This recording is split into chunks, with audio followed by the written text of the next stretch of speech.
गीता मानव मात्र का धर्म शास्त्र है। महर्षि वेदव्यास। श्री कृष्णकालीन महर्षि वेदव्यास से पूर्व कोई भी शास्त्र पुस्तक के रूप में उपलब्ध नहीं था। श्रुत ज्ञान की इस परंपरा को तोड़ते हुए उन्होंने 4 वेद, ब्रह्म सूत्र, महाभारत, भागवत एवं गीता जैसे ग्रंथों में पूर्व संचित भौतिक एवं आध्यात्मिक ज्ञान राशि को संकलित कर अंत में स्वयं ही निर्णय दिया कि गीता सुगीता कर्तव्या किमन्यै शास्त्र विस्तरे या स्वयं पद्मनाभस्य मुखपद्माद विनिसृता। भीष्म पर्व। गीता भली प्रकार मनन करके हृदय में धारण करने योग्य है, जो पद्मनाभ भगवान के श्रीमुख से निःसृत वाणी है। फिर अन्य शास्त्रों के संग्रह की क्या आवश्यकता। मानव सृष्टि के आदि में भगवान श्री कृष्ण के श्रीमुख से निःसृत अविनाशी योग अर्थात श्रीमद् भगवद गीता, जिसकी विस्तृत व्याख्या वेद और उपनिषद है, विस्मृति आ जाने पर उसी आदि शास्त्र को भगवान श्री कृष्ण ने अर्जुन के प्रति पुनः प्रकाशित किया, जिसकी यथावत व्याख्या यथार्थ गीता है।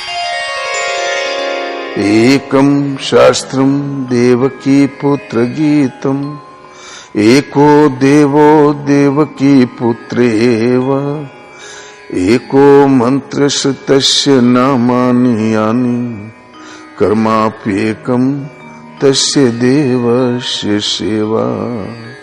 गीता महात्म्य। अर्थात एक ही शास्त्र है जो देवकी पुत्र भगवान ने श्रीमुख से गायन किया। गीता एक ही प्राप्त करने योग्य देव है।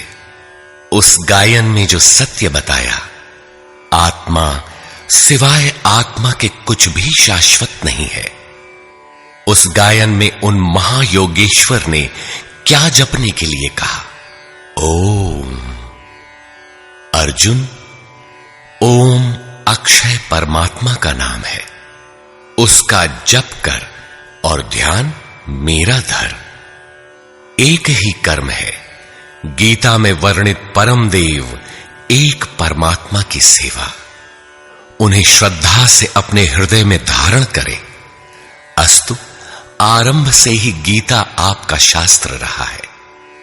भगवान श्री कृष्ण के हजारों वर्ष पश्चात परवर्ती जिन महापुरुषों ने एक ईश्वर को सत्य बताया, गीता के ही पथ पर चलने वाले पथिक हैं, गीता के ही संदेशवाहक हैं। ईश्वर से ही लौकिक एवं पारलौकिक सुखों की कामना, ईश्वर से डरना, अन्य किसी को ईश्वर न मानना, यहां तक तो सभी महापुरुषों ने बताया। किंतु ईश्वरीय साधना, ईश्वर तक की दूरी तय करना, ये केवल गीता में ही सांगोपांग क्रमबद्ध सुरक्षित है। गीता से सुख शांति तो मिलती ही है, ये अक्षय अनामय पद भी देती है। देखिए श्रीमद् भगवद गीता की टीका, यथार्थ गीता।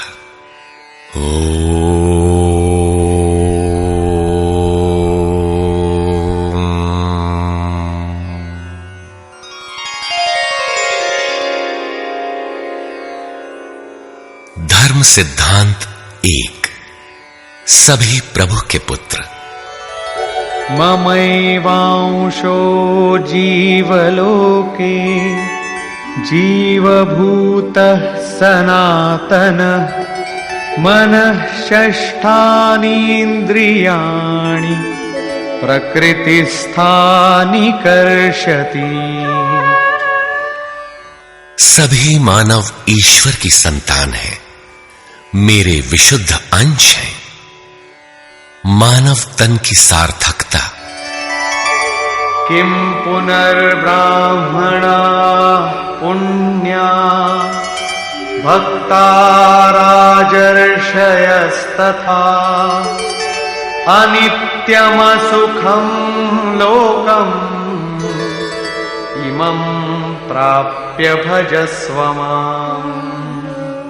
सुख रहित क्षण भंगुर किंतु दुर्लभ मानव तन को पाकर मेरा भजन कर, अर्थात भजन का अधिकार मनुष्य शरीरधारी को है। मनुष्य की केवल दो जाति, द्वौ भूत सर्गौ लोकेस्मिन् दैव आसुर एव च। दैवो विस्तरशः प्रोक्त आसुरं पार्थ मे शृणु। मनुष्य केवल दो प्रकार के हैं, देवता और असुर। जिसके हृदय में दैवी संपत्ति कार्य करती है वो देवता है, तथा जिसके हृदय में आसुरी संपत्ति कार्य करती है वो असुर है। तीसरी कोई अन्य जाति सृष्टि में नहीं है। हर कामना ईश्वर से सुलभ। त्रैविद्या मां सोमपाः पूतपापाः यज्ञैरिष्ट्वा स्वर्गतिं प्रार्थयन्ते। ते पुण्यमासाद्य सुरेन्द्रलोकम् अश्नन्ति दिव्यान् दिवि देवभोगान्। मुझे भजकर लोग स्वर्ग तक की कामना करते हैं, मैं उन्हें देता हूं। अर्थात सब कुछ एक परमात्मा से सुलभ है। भगवान की शरण से पापों का नाश। अपि चेदसि पापेभ्यः सर्वेभ्यः पापकृत्तमः सर्वं ज्ञानप्लवेनैव वृजिनं सन्तरिष्यसि। संपूर्ण पापियों से अधिक पाप करने वाला भी ज्ञान रूपी नौका द्वारा निस्संदेह पार हो जाएगा। ज्ञान अध्यात्मज्ञान नित्यत्वम् तत्त्वज्ञानार्थदर्शनम् एतज्ज्ञानमिति प्रोक्तम् अज्ञानं यदतोऽन्यथा। आत्मा के आधिपत्य में आचरण, तत्व के अर्थ रूप मुझ परमात्मा का प्रत्यक्ष दर्शन ज्ञान है, और इसके अतिरिक्त जो कुछ भी है अज्ञान है। अतः ईश्वर की प्रत्यक्ष जानकारी ही ज्ञान है। भजन का अधिकार सबको। अपि चेत् सुदुराचारो भजते मामनन्यभाक् साधुरेव समन्तव्यः सम्यग् व्यवसितो हि सः। क्षिप्रं भवति धर्मात्मा शश्वच्छान्तिं निगच्छति कौन्तेय प्रतिजानीहि न मे भक्तः प्रणश्यति। अत्यंत दुराचारी भी मेरा भजन करके शीघ्र ही धर्मात्मा हो जाता है एवं सदा रहने वाली शाश्वत शांति को प्राप्त कर लेता है। अतः धर्मात्मा वो है जो एक परमात्मा के प्रति समर्पित है, और भजन करने का अधिकार दुराचारी तक को है। भगवत पथ में बीज का नाश नहीं।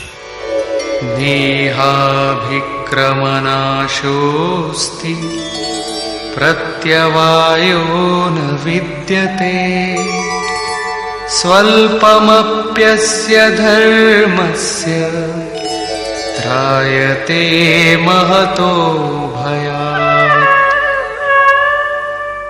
धर्म अर्थात आत्मदर्शन की क्रिया का स्वल्प आचरण भी जन्म मरण के महान भय से उद्धार करने वाला होता है। धर्म अपरिवर्तनशील है। ईश्वर का निवास। ईश्वरः सर्वभूतानां हृद्देशेऽर्जुन तिष्ठति भ्रामयन् सर्वभूतानि यन्त्रारूढानि मायया। ईश्वर सभी भूत प्राणियों के हृदय में रहता है, तो शरण किसकी जाएं? तमेव शरणं गच्छ सर्वभावेन भारत तत्प्रसादात् परां शान्तिं स्थानं प्राप्स्यसि शाश्वतम्। संपूर्ण भाव से उस हृदयस्थ एक परमात्मा की शरण में जाओ, जिसकी कृपा से तू परम शांति शाश्वत परम धाम को प्राप्त होगा। यज्ञ। सर्वाणि इन्द्रियकर्माणि प्राणकर्माणि चापरे आत्मसंयमयोगाग्नौ जुह्वति ज्ञानदीपिते। संपूर्ण इंद्रियों के व्यापार को, मन की चेष्टाओं को ज्ञान से प्रकाशित हुई आत्मा में संयम रूपी योगाग्नि में हवन करते हैं। अपाने जुह्वति प्राणं प्राणे पानं तथा परे प्राणापान गतिरुद्ध्वा प्राणायाम परायणा। बहुत से योगी श्वास को प्रश्वास में हवन करते हैं और बहुत से प्रश्वास को श्वास में। इससे उन्नत अवस्था होने पर अन्य श्वास प्रश्वास की गति रोककर प्राणायाम परायण हो जाते हैं। इस प्रकार योग साधना की विधि विशेष का नाम यज्ञ है। उस यज्ञ को कार्य रूप देना कर्म है। कर्म। एवं बहुविधा यज्ञा वितता ब्रह्मणो मुखे कर्मजान् विद्धितान् सर्वान् एवं ज्ञात्वा विमोक्ष्यसे। इस प्रकार बहुत से यज्ञ जैसे श्वास का प्रश्वास में हवन, प्रश्वास का श्वास में हवन, श्वास प्रश्वास का निरोध कर प्राणायाम के परायण होना इत्यादि यज्ञ जिस आचरण से पूर्ण होता है, उस आचरण का नाम कर्म है। कर्म माने आराधना, कर्म माने चिंतन। योग साधना पद्धति का नाम यज्ञ है। विकर्म। विकर्म का अर्थ विकल्प शून्य कर्म है। प्राप्ति के पश्चात महापुरुषों के कर्म विकल्प शून्य होते हैं। आत्मस्थित, आत्मतृप्त, आप्त काम महापुरुषों को न तो कर्म करने से कोई लाभ है और न छोड़ने से कोई हानि ही है। फिर भी वे पीछे वालों के हित के लिए कर्म करते हैं। ऐसा कर्म विकल्प शून्य है, विशुद्ध है, और यही कर्म विकर्म कहलाता है। यज्ञ करने का अधिकार। यज्ञशिष्टामृत भुजो यान्ति ब्रह्म सनातनम् नायं लोकोऽस्त्य यज्ञस्य कुतोऽन्यः कुरु सत्तम। यज्ञ न करने वालों को दोबारा मनुष्य शरीर भी नहीं मिलता। अर्थात यज्ञ करने का अधिकार उन सबको है जिन्हें मनुष्य शरीर मिला है। ईश्वर देखा जा सकता है। भक्त्या त्वनन्यया शक्य अहमेवं विधोऽर्जुन ज्ञातुं द्रष्टुं च तत्त्वेन प्रवेष्टुं च परन्तप। अनन्य भक्ति के द्वारा मैं प्रत्यक्ष देखने, जानने तथा प्रवेश करने के लिए भी सुलभ हूं। आश्चर्यवत् पश्यति कश्चिदेनम्, आश्चर्यवद् वदति तथैव चान्यः, आश्चर्यवच्चैनमन्यः शृणोति, श्रुत्वाप्येनं वेद न चैव कश्चित्।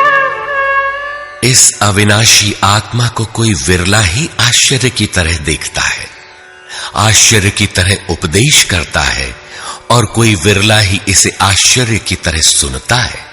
अर्थात ये प्रत्यक्ष दर्शन है। आत्मा ही सत्य है, सनातन है। अच्छेद्योऽयमदाह्योऽयम् अक्लेद्यो शोष्य एव च, नित्यः सर्वगतः स्थाणुः अचलोऽयं सनातनः। ये आत्मा सर्वव्यापक, अचल, स्थिर रहने वाला और सनातन है। आत्मा ही सत्य है। विधाता और उससे उत्पन्न सृष्टि नश्वर है। आब्रह्म भुवनाल्लोकाः पुनरावर्तिनोऽर्जुन, मामुपेत्य तु कौन्तेय पुनर्जन्म न विद्यते। ब्रह्मा और उससे निर्मित सृष्टि, देवता और दानव दुखों की खानी, क्षणभंगुर और नश्वर है, किंतु मेरा भक्त कभी नष्ट नहीं होता। भजन एक परमात्मा का करना चाहिए। देव पूजा। कामैस्तैस्तैर्हितज्ञानाः प्रपद्यन्तेऽन्यदेवताः, तन्तन्नियममास्थाय प्रकृत्या नियताः स्वया। कामनाओं से जिनकी बुद्धि आक्रांत है, ऐसे मूढ़ बुद्धि ही परमात्मा के अतिरिक्त अन्य देवताओं की पूजा करते हैं। येऽप्यन्यदेवता भक्ता यजन्ते श्रद्धयान्विताः, तेऽपि मामेव कौन्तेय यजन्त्यविधिपूर्वकम्। देवताओं को पूजने वाला मेरी ही पूजा करता है, किंतु वह पूजन अविधि पूर्वक है, इसलिए नष्ट हो जाता है। यजन्ते सात्विका देवान् यक्षरक्षांसि राजसाः, प्रेतान् भूतगणांश्चान्ये यजन्ते तामसा जनाः। अर्जुन, शास्त्र विधि को त्याग कर भजने वाले सात्विक श्रद्धा वाले देवताओं को, राजस पुरुष यक्ष राक्षसों को और तामस पुरुष भूत प्रेतों को पूजते हैं, किंतु कर्षयन्तः शरीरस्थं भूतग्राममचेतसः, मां चैवान्तः शरीरस्थं तान् विद्यासुरनिश्चयान्। वे शरीर रूप से स्थित भूत समुदाय और अंतर्यामी रूप में स्थित मुझ परमात्मा को कृश करने वाले हैं। उनको तू असुर जान, अर्थात देवताओं को पूजने वाले भी आसुरी वृत्ति के अंतर्गत हैं। अधम। तानहं द्विषतः क्रूरान् संसारेषु नराधमान् क्षिपाम्यजस्रमशुभान् आसुरीष्वेव योनिषु। जो यज्ञ की नियत विधि छोड़ कल्पित विधियों से यजन करते हैं, वे ही क्रूर कर्मी, पापाचारी तथा मनुष्यों में अधम है। अन्य कोई अधम नहीं है। नियत विधि क्या है? ओमित्येकाक्षरं ब्रह्म व्याहरन् मामनुस्मरन् यः प्रयाति त्यजन् देहं स याति परमां गतिम्। ओम जो अक्षय ब्रह्म का परिचायक है, उसका जप तथा मुझ एक परमात्मा का स्मरण, तत्वदर्शी महापुरुष के संरक्षण में ध्यान। शास्त्र इति गुह्यतमं शास्त्रम् इदमुक्तं मया नघ एतद्बुद्ध्वा बुद्धिमान् स्यात् कृतकृत्यश्च भारत। इस प्रकार यह अति गोपनीय शास्त्र मेरे द्वारा कहा गया।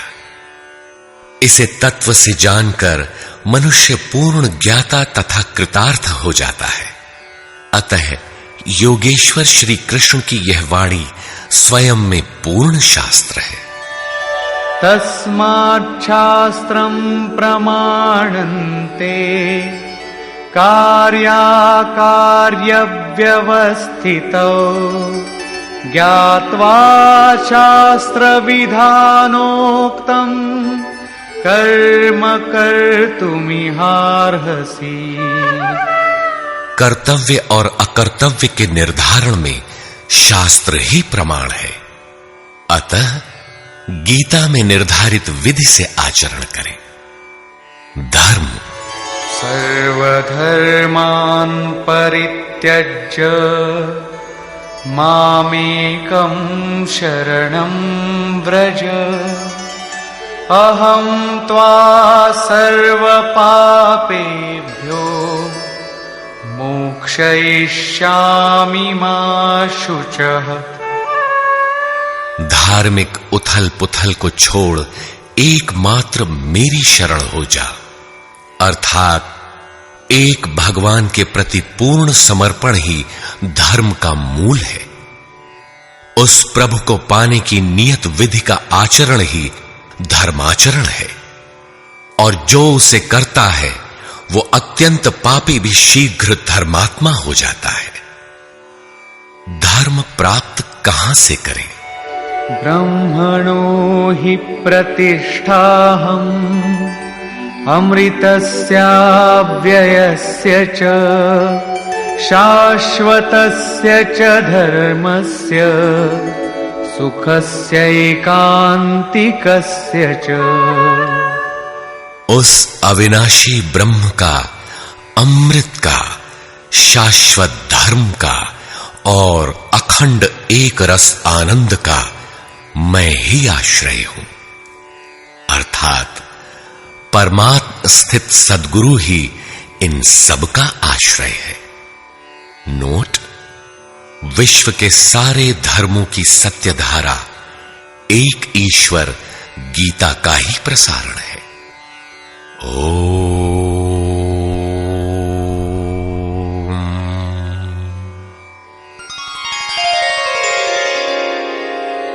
प्राक कथन।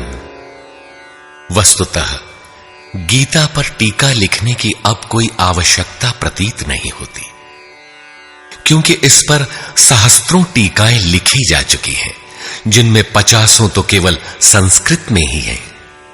गीता को लेकर 50 मत हैं, जबकि सबकी आधारशिला एकमात्र गीता है। योगेश्वर श्री कृष्ण ने तो कोई एक बात कही होगी, फिर यह मतभेद क्यों? वस्तुतः वक्ता एक ही बात कहता है, किंतु श्रोता यदि 10 बैठे हों तो 10 प्रकार के आशय ग्रहण करते हैं।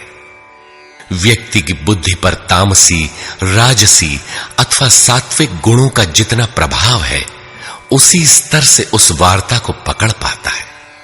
इससे आगे वो समझ नहीं पाता। अतः मतभेद स्वाभाविक है। विभिन्न मतवादों से और कभी-कभी एक ही सिद्धांत को अलग-अलग काल और भाषाओं में व्यक्त करने से साधारण मनुष्य संशय में पड़ जाता है। बहुत सी टीकाओं के बीच वह सत्य धारा भी प्रवाहित है, किंतु शुद्ध अर्थ वाली एक टीका हजारों टीकाओं के बीच रख दी जाए तो उनमें यह पहचानना कठिन हो जाता है कि यथार्थ कौन है। वर्तमान काल में गीता की बहुत सी टीकाएं हो गई हैं। सभी अपनी अपनी सत्यता का उद्घोष करती हैं, किंतु गीता के शुद्ध अर्थ से वे बहुत दूर हैं। निस्संदेह कुछ महापुरुषों ने सत्य का स्पर्श भी किया, किंतु कतिपय कारणों से वे उसे समाज के समक्ष प्रस्तुत न कर सके। श्री कृष्ण के आशय को हृदयंगम न कर पाने का मूल कारण है कि वे एक योगी थे। श्री कृष्ण जिस स्तर की बात करते हैं, क्रमशः चलकर उसी स्तर पर खड़ा होने वाला कोई महापुरुष ही अक्षरशः बता सकेगा कि श्री कृष्ण ने जिस समय गीता का उपदेश दिया था, उस समय उनके मनोगत भाव क्या थे। मनोगत समस्त भाव कहने में नहीं आते। कुछ तो कहने में आ पाते हैं, कुछ भाव भंगिमा से व्यक्त होते हैं, और शेष पर्याप्त क्रियात्मक हैं, जिन्हें कोई पथिक चलकर ही जान सकता है। जिस स्तर पर श्री कृष्ण थे, क्रमशः चलकर उसी अवस्था को प्राप्त महापुरुष ही जानता है कि गीता क्या कहती है। वह गीता की पंक्तियां ही नहीं दोहराता, बल्कि उनके भावों को भी दर्शा देता है, क्योंकि जो दृश्य श्री कृष्ण के सामने था, वही उस वर्तमान महापुरुष के समक्ष भी है। इसलिए वो देखता है, दिखा देगा, आप में जागृत भी कर देगा, उस पथ पर चला भी देगा। पूज्य श्री परमहंस जी महाराज भी उसी स्तर के महापुरुष थे। उनकी वाणी तथा अंतः प्रेरणा से मुझे गीता का जो अर्थ मिला, उसी का संकलन यथार्थ गीता है। इसमें मेरा अपना कुछ भी नहीं है। यह क्रियात्मक है। साधन अपनाने वाले प्रत्येक पुरुष को इसी परिधि से गुजरना होगा। जब तक वो इससे अलग है, तब तक स्पष्ट है कि वो साधन नहीं करता, किसी न किसी प्रकार की लकीर अवश्य पीटता है। अतः किसी महापुरुष की शरण ले। श्री कृष्ण ने किसी अन्य सत्य को नहीं बताया, बल्कि कहा, ऋषिभिर बहुधा गीतम। ऋषियों ने अनेकों बार जिसका गायन किया है, वही कहने जा रहा हूं। उन्होंने यह नहीं कहा कि उस ज्ञान को केवल मैं ही जानता हूं या मैं ही बताऊंगा, बल्कि कहा, किसी तत्वदर्शी के पास जाओ, निष्कपट भाव से सेवा करके उस ज्ञान को प्राप्त करो।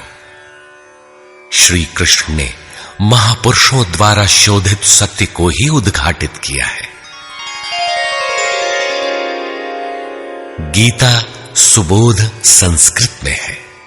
यदि अन्वयार्थ ही लें तो गीता का अधिकांश आप स्वयं हृदयंगम कर सकेंगे, किंतु आप ज्यों का त्यों अर्थ नहीं लेते। उदाहरण के लिए श्री कृष्ण ने स्पष्ट कहा कि यज्ञ की प्रक्रिया ही कर्म है। फिर भी आप कहते हैं कि खेती करना कर्म है।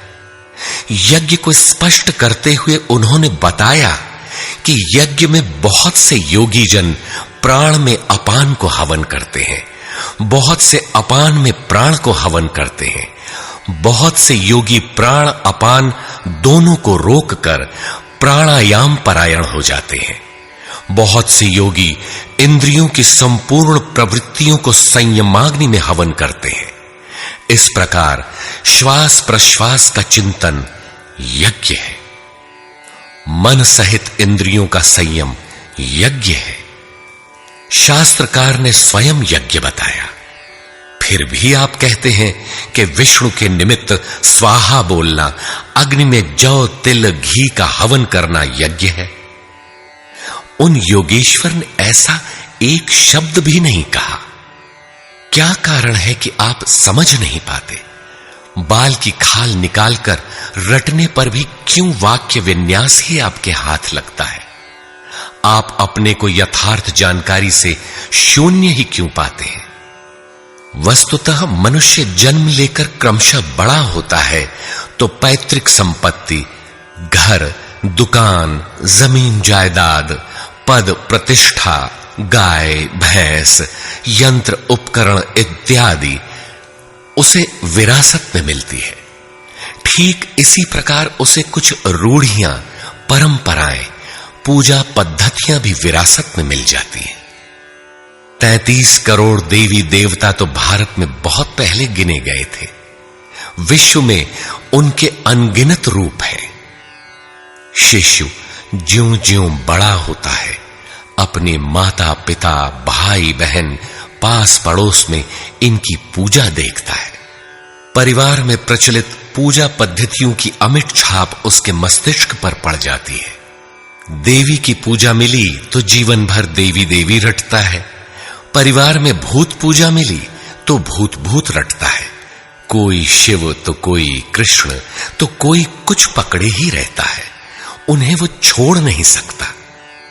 ऐसे भ्रांत पुरुष को गीता जैसा कल्याणकारी शास्त्र मिल भी जाए तो वो उसे नहीं समझ सकता। पैतृक संपदा को कदाचित वो छोड़ भी सकता है, किंतु इन रूढ़ियों और मजहबी पचड़ों को नहीं मिटा सकता। पैतृक संपत्ति को हटाकर आप हजारों मील दूर जा सकते हैं, किंतु दिल दिमाग में अंकित ये रूढ़िगत विचार वहां भी आपका पिंड नहीं छोड़ते। आप सिर काटकर अलग तो नहीं रख सकते। अतः आप यथार्थ शास्त्र को भी उन्हीं रूढ़ियों, रीति रिवाजों, मान्यताओं और पूजा पद्धतियों के अनुरूप ढाल कर देखना चाहते हैं। यदि उनके अनुरूप बात ढलती है, वार्ता का क्रम बैठता है, तो आप उसे सही मानते हैं, और नहीं ढलती तो गलत मानते हैं। इसीलिए आप गीता का रहस्य नहीं देख पाते। गीता का रहस्य रहस्य ही बनकर रह जाता है। इसके वास्तविक पारखी संत अथवा सद्गुरु हैं। वही बता सकते हैं कि गीता क्या कहती है। सब नहीं जान सकते। सबके लिए सुलभ उपाय यही है कि इसे किसी महापुरुष के सानिध्य में समझें, जिसके लिए श्री कृष्ण ने बल दिया है। गीता किसी विशिष्ट व्यक्ति, जाति, वर्ग, पंथ, देश काल या किसी रूढ़िग्रस्त संप्रदाय का ग्रंथ नहीं है, बल्कि यह सार्वलौकिक, सार्वकालिक धर्म ग्रंथ है। यह प्रत्येक देश, प्रत्येक जाति तथा प्रत्येक स्तर के प्रत्येक स्त्री पुरुष के लिए, सबके लिए है। केवल दूसरों से सुनकर या किसी से प्रभावित होकर मनुष्य को ऐसा निर्णय नहीं लेना चाहिए जिसका प्रभाव सीधे उसके अपने अस्तित्व पर पड़ता हो। पूर्वाग्रह की भावना से मुक्त होकर सत्यान्वेषियों के लिए यह आर्ष ग्रंथ आलोक स्तंभ है। हिंदुओं का आग्रह है कि वेद ही प्रमाण है। वेद का अर्थ है ज्ञान, परमात्मा की जानकारी। परमात्मा न संस्कृत में है न संहिताओं में। पुस्तक तो उसका संकेत मात्र है। वह वस्तुतः हृदय में जागृत होता है।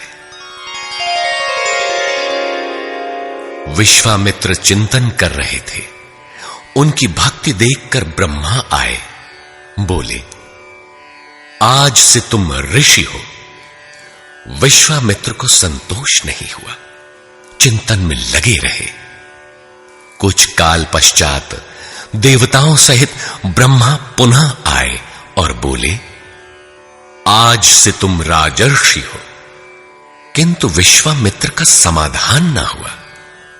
वे अनवरत चिंतन में लगे रहे। ब्रह्मा दैवी संपदाओं के साथ पुनः आए और बताया कि आज से तुम महर्षि हुए। विश्वामित्र ने कहा, नहीं, मुझे जितेंद्रिय ब्रह्मर्षि कहें। ब्रह्मा ने कहा, अभी तुम जितेंद्रिय नहीं हो। विश्वामित्र पुनः तपस्या में लग गए। उनके मस्तिष्क से तपस्या की आभा निकलने लगी। तब देवताओं ने ब्रह्मा से निवेदन किया। ब्रह्मा उसी प्रकार विश्वामित्र से बोले, अब तुम ब्रह्मर्षि हो। विश्वामित्र ने कहा, यदि मैं ब्रह्मर्षि हूं तो वेद हमारा वरण करे। वेद विश्वामित्र के हृदय में उतर आया। जो तत्व विदित नहीं था, विदित हो गया। यही वेद है, न कि पोथी। जहां विश्वामित्र रहते थे, वहां वेद रहता था। यही श्री कृष्ण भी कहते हैं कि संसार अविनाशी पीपल का वृक्ष है। ऊपर परमात्मा जिसका मूल और नीचे प्रकृति पर्यंत शाखाएं हैं। जो इस प्रकृति का अंत करके परमात्मा को विदित कर लेता है, वह वेदवित है। अर्जुन, मैं भी वेदवित हूं।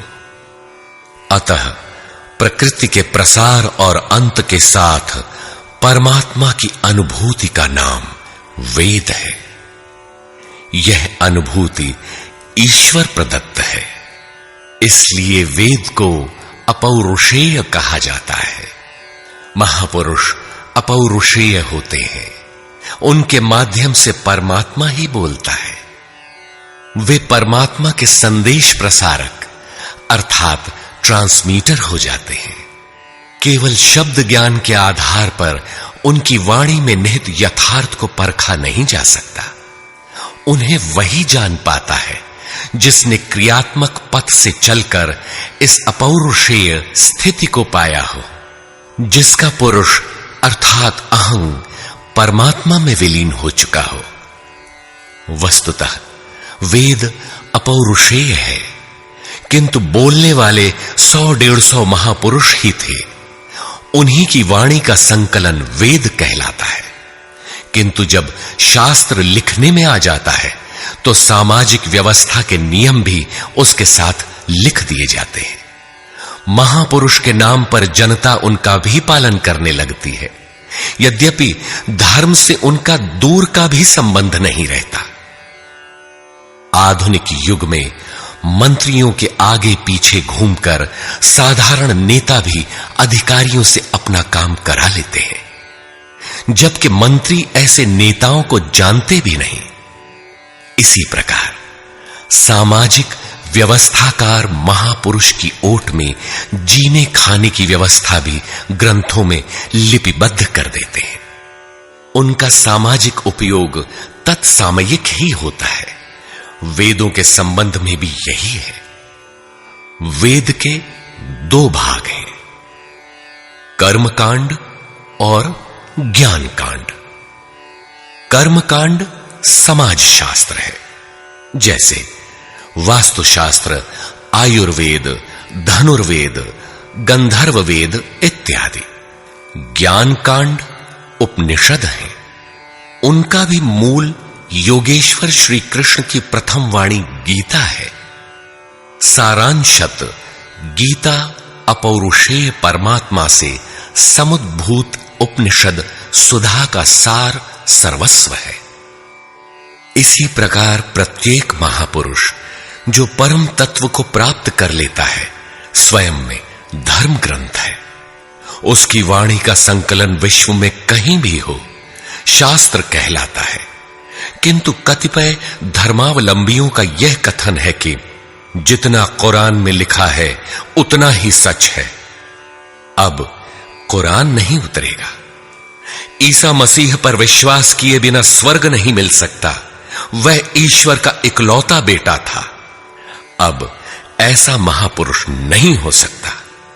उनकी रूढ़िवादिता है। यदि उसी तत्व को साक्षात कर लिया जाए तो वही बात फिर होगी। गीता सार्वभौम है। धर्म के नाम पर प्रचलित विश्व के समस्त धर्म ग्रंथों में गीता का स्थान अद्वितीय है। यह स्वयं में धर्मशास्त्र ही नहीं बल्कि अन्य धर्म ग्रंथों में निहित सत्य का मानदंड भी है। गीता वह कसौटी है जिस पर प्रत्येक धर्म ग्रंथ में अनुस्यूत सत्य अनावृत हो उठता है। परस्पर विरोधी कथनों का समाधान निकल आता है। प्रत्येक धर्म ग्रंथ में संसार में जीने खाने की कला और कर्म कांडों का बाहुल्य है। जीवन को आकर्षक बनाने के लिए उन्हें करने तथा न करने के रोचक भयानक वर्णनों से धर्म ग्रंथ भरे पड़े हैं। कर्म कांडों की इसी परंपरा को जनता धर्म समझने लगती है। जीवन निर्वाह की कला के लिए निर्मित पूजा पद्धतियों में देश काल और परिस्थितियों के अनुसार परिवर्तन स्वाभाविक है। धर्म के नाम पर समाज में कलह का यही एकमात्र कारण है। गीता इन क्षणिक व्यवस्थाओं से ऊपर उठकर आत्मिक पूर्णता में प्रतिष्ठित करने का क्रियात्मक अनुशीलन है, जिसका एक भी श्लोक भौतिक जीवन यापन के लिए नहीं है। इसका प्रत्येक श्लोक आपसे आंतरिक युद्ध आराधना की मांग करता है। तथाकथित धर्म ग्रंथों की भांति यह आपको स्वर्ग या नरक के द्वंद्व में फंसाकर नहीं छोड़ता, बल्कि उस अमरत्व की उपलब्धि कराता है जिसके पीछे जन्म मृत्यु का बंधन नहीं रह जाता। प्रत्येक महापुरुष की अपनी शैली और कुछ अपने विशिष्ट शब्द होते हैं। योगेश्वर श्री कृष्ण ने भी गीता में कर्म, यज्ञ, वर्ण, वर्ण संकर, युद्ध, क्षेत्र, ज्ञान इत्यादि शब्दों पर बार बार बल दिया है। इन शब्दों का अपना आशय है और पुनरावृत्ति में भी इनका अपना सौंदर्य है। हिंदी रूपांतरण में इन शब्दों को उसी आशय में लिया गया है तथा आवश्यक स्थलों की व्याख्या भी की गई है। गीता के आकर्षण निम्नलिखित प्रश्न हैं, जिनका आशय आधुनिक समाज खो चुका है। वे इस प्रकार हैं जिन्हें यथार्थ गीता में आप पाएंगे। श्री कृष्ण एक योगेश्वर थे। सत्य, आत्मा ही सत्य है। सनातन, आत्मा सनातन है, परमात्मा सनातन है। सनातन धर्म परमात्मा से मिलाने वाली क्रिया है।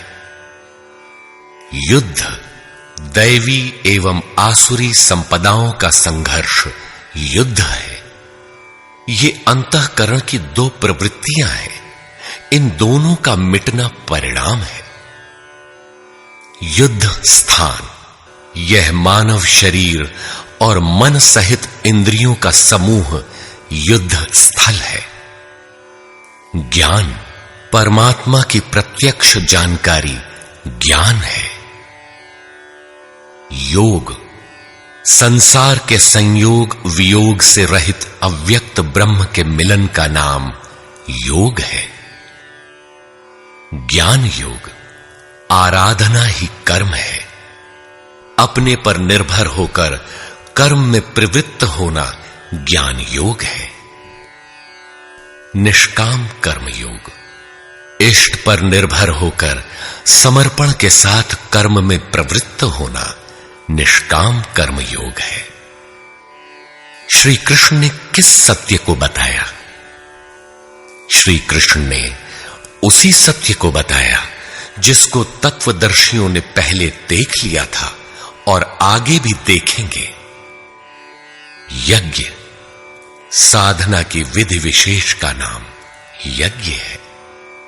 कर्म यज्ञ को कार्य रूप देना ही कर्म है। वर्ण आराधना की एक ही विधि जिसका नाम कर्म है, जिसको 4 श्रेणियों में बांटा है, वही 4 वर्ण है। ये एक ही साधक का ऊंचा नीचा स्तर है, न कि जाति।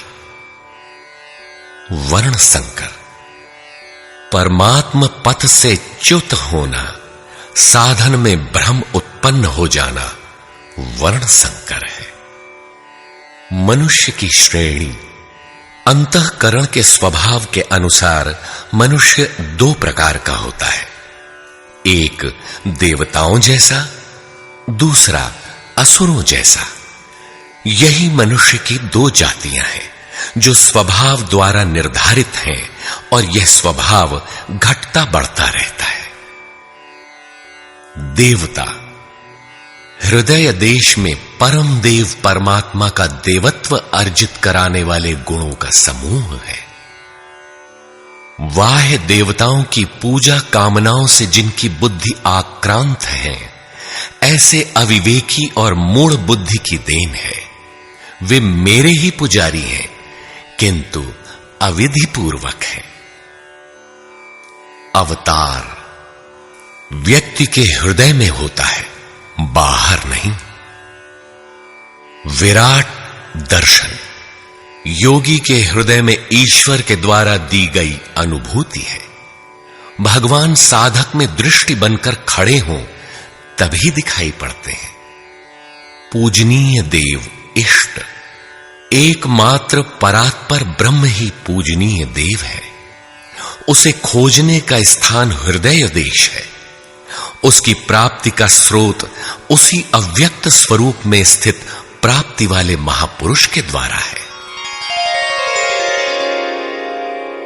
अब इनमें से योगेश्वर श्री कृष्ण का स्वरूप समझने के लिए अध्याय 3 तक आपको पढ़ना होगा, और अध्याय 13 तक आप स्पष्ट समझने लगेंगे कि श्री कृष्ण योगी थे। अध्याय 2 से ही सत्य निखर जाएगा। सनातन और सत्य एक दूसरे के पूरक हैं। ये अध्याय 2 से ही स्पष्ट होगा, वैसे पूर्ति पर्यंत चलेगा। युद्ध अध्याय 4 तक स्पष्ट होने लगेगा। 11 तक संशय निर्मूल हो जाएगा। वैसे अध्याय 16 तक देखना चाहिए। युद्ध स्थल के लिए अध्याय 13 बार बार देखें। ज्ञान अध्याय 4 से स्पष्ट होगा तथा अध्याय 13 में भली प्रकार समझ में आएगा कि प्रत्यक्ष दर्शन का नाम ज्ञान है। योग अध्याय 6 तक आप समझ सकेंगे। वैसे पूर्ति पर्यंत योग के विभिन्न अंशों की परिभाषा है। ज्ञान योग अध्याय 3 से 6 तक स्पष्ट हो जाएगा। आगे देखने की कोई विशेष आवश्यकता नहीं है। निष्काम कर्म योग अध्याय 2 से आरंभ होकर पूर्ति पर्यंत है। यज्ञ आप अध्याय 3 से 4 तक पढ़ें, स्पष्ट हो जाएगा। कर्म का नाम अध्याय 2/39 में प्रथम बार लिया गया है। इसी श्लोक से अध्याय 4 तक पढ़ लें तो स्पष्ट हो जाएगा कि कर्म का अर्थ आराधना भजन क्यों है। अध्याय 16 और 17 यह विचार स्थिर कर देता है कि यही सत्य है। वर्ण संकर अध्याय 3 में और अवतार अध्याय 4 में स्पष्ट हो जाएगा। वर्ण व्यवस्था के लिए अध्याय 18 देखना होगा। वैसे संकेत अध्याय 3 और 4 में भी है। मनुष्य की देवासुर जातियों के लिए अध्याय 16 द्रष्टव्य है। विराट दर्शन अध्याय 10 से 11 तक स्पष्ट हो गया है। अध्याय 7, 9 और 15 में भी इस पर प्रकाश डाला गया है। अध्याय 7, 9 और 17 में बाह्य देवताओं की अस्तित्वहीनता स्पष्ट हो जाती है। परमात्मा के पूजन की स्थली हृदय देश ही है, जिसमें ध्यान, श्वास प्रश्वास के चिंतन इत्यादि की क्रियाएं जो एकांत में बैठकर की जाती हैं। अध्याय 3, 4, 6 और 18 में स्पष्ट है। बहुत सोचने विचारने से क्या प्रयोजन है? यदि अध्याय 6 तक ही अध्ययन कर लें तो भी यथार्थ गीता का मूल आशय आपकी समझ में आ जाएगा। गीता जीविका संग्राम का साधन नहीं, अपितु जीवन संग्राम में शाश्वत विजय का क्रियात्मक प्रशिक्षण है। इसलिए युद्ध ग्रंथ है जो वास्तविक विजय दिलाता है, किंतु गीतोक्त युद्ध तलवार, धनुष, वाण, गदा और फरसे से लड़ा जाने वाला सांसारिक युद्ध नहीं है और न इन युद्धों में शाश्वत विजय निहित है।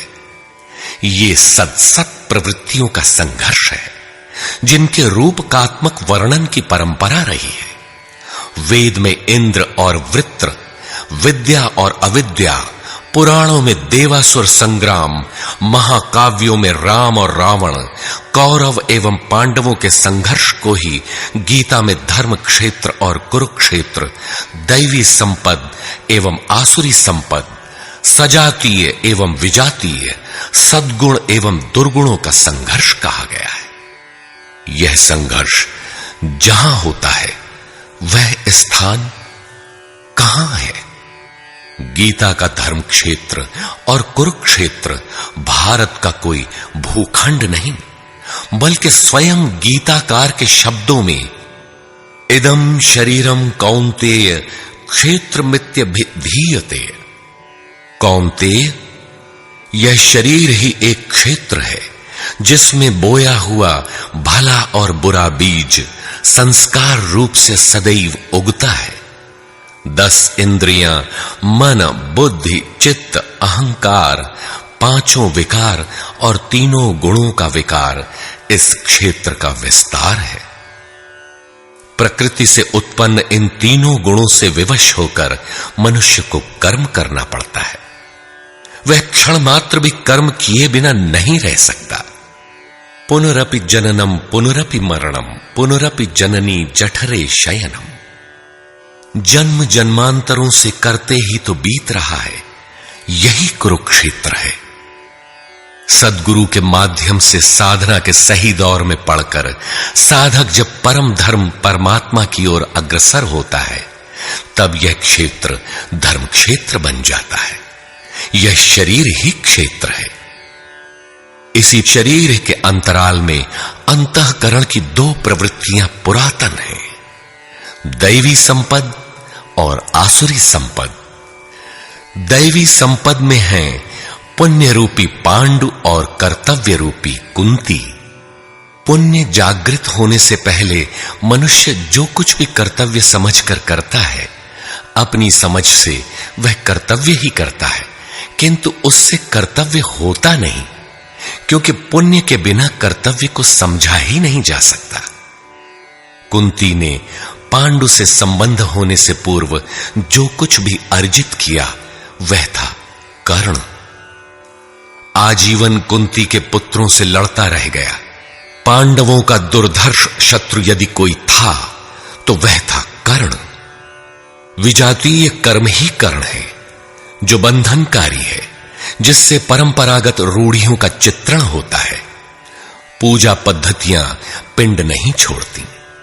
पुण्य जागृत होने पर धर्म रूपी युधिष्ठिर, अनुराग रूपी अर्जुन, भाव रूपी भीम, नियम रूपी नकुल, सत्संग रूपी सहदेव, सात्विकता रूपी सात्यकी, काया में सामर्थ्य रूपी काशीराज, कर्तव्य के द्वारा भव पर विजय कुंती भोज इत्यादि इष्टोन्मुखी मानसिक प्रवृत्तियों का उत्कर्ष होता है, जिनकी गणना 7 अक्षौहिणी है।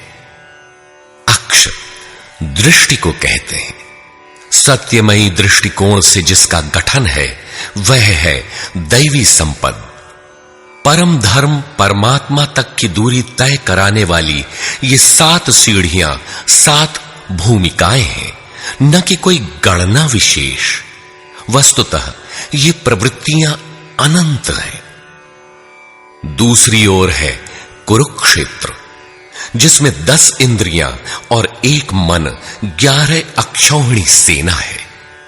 मन सहित इंद्रियमयी दृष्टिकोण से जिसका गठन है वह है आसुरी संपद, जिसमें है अज्ञान रूपी धृतराष्ट्र, जो सत्य को जानते हुए भी अंधा बना रहता है।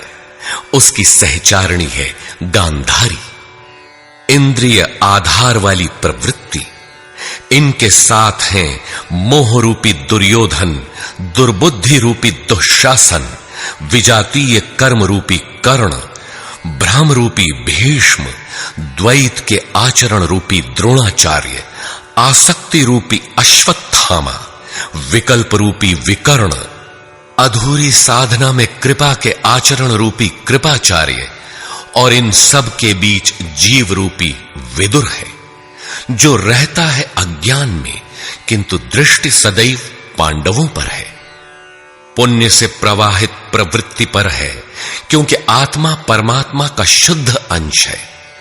इस प्रकार आसुरी संपद भी अनंत है। क्षेत्र एक ही है, यह शरीर, इसमें लड़ने वाली प्रवृत्तियां 2 हैं। एक प्रकृति में विश्वास दिलाती है, नीच अधम योनियों का कारण बनती है, तो दूसरी परम पुरुष परमात्मा में विश्वास और प्रवेश दिलाती है। तत्वदर्शी महापुरुष के संरक्षण में क्रमशः साधन करने पर दैवी संपत्ति का उत्कर्ष और आसुरी संपत्ति का सर्वथा शमन हो जाता है।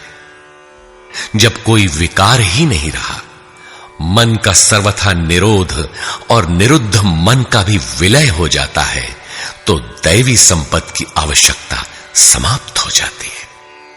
अर्जुन ने देखा कि कौरव पक्ष के अनंतर पांडव पक्ष के योद्धा भी योगेश्वर में समाहित हो रहे हैं। पूर्ति के साथ दैवी संपत्ति भी विलीन हो जाती है। अंतिम शाश्वत परिणाम निकल आता है। इसके पश्चात महापुरुष यदि कुछ करता है तो केवल अनुयायियों के मार्गदर्शन के लिए ही करता है।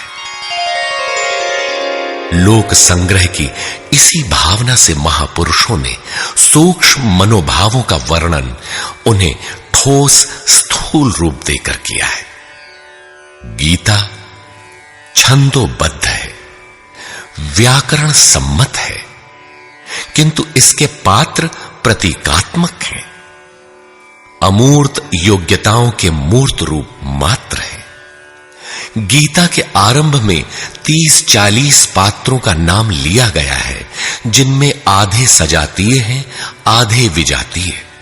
कुछ पांडव पक्ष के हैं, कुछ कौरव पक्ष के। विश्व रूप दर्शन के समय इनमें से 4-6 नाम पुनः आए हैं, अन्यथा संपूर्ण गीता में इन नामों की चर्चा तक नहीं है।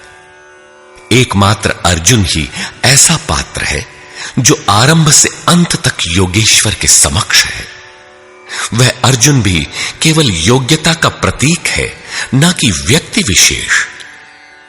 गीता के आरंभ में अर्जुन सनातन कुल धर्म के लिए विकल है, किंतु योगेश्वर श्री कृष्ण ने इसे अज्ञान बताया और निर्देश दिया कि आत्मा ही सनातन है, शरीर नाशवान है, इसलिए युद्ध कर। इस आदेश से यह स्पष्ट नहीं होता कि अर्जुन कौरवों को ही मारे। पांडव पक्ष के भी शरीरधारी ही तो थे, दोनों ओर संबंधी ही तो थे। संस्कारों पर आधारित शरीर क्या तलवार से काटने पर समाप्त हो सकेगा? जब शरीर नाशवान है, जिसका अस्तित्व है ही नहीं, तो अर्जुन कौन था? श्री कृष्ण किसकी रक्षा में खड़े थे? क्या किसी शरीरधारी की रक्षा में खड़े थे? श्री कृष्ण ने कहा, जो शरीर के लिए परिश्रम करता है वह पापायु मूढ़ बुद्धि पुरुष व्यर्थ ही जीता है। यदि श्री कृष्ण किसी शरीरधारी की रक्षा में खड़े हैं, तब तो वे भी मूढ़ बुद्धि हैं, व्यर्थ ही जीने वाले हैं। वस्तुतः अनुराग ही अर्जुन है। अनुरागी के लिए